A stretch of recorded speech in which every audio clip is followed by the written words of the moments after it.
এ বাবা, কান্নার মুখটা কি বিচ্ছিরি লাগছে।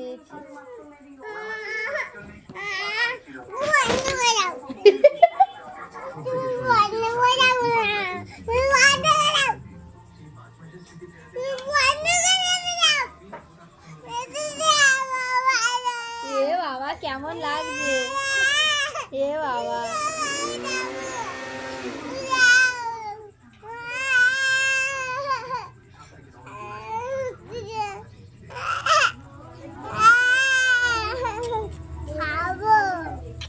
চিকেন রান্না হবে তখন খাবি। হ্যালো গাইস, আমার মাম্মামের নাক থেকে জল বেরিয়ে যাচ্ছে, আমার মাম্মামের চোখ থেকে জল বেরিয়ে যাচ্ছে। ইসছি, বলবে তুমি বলবে? বেরেন থেকে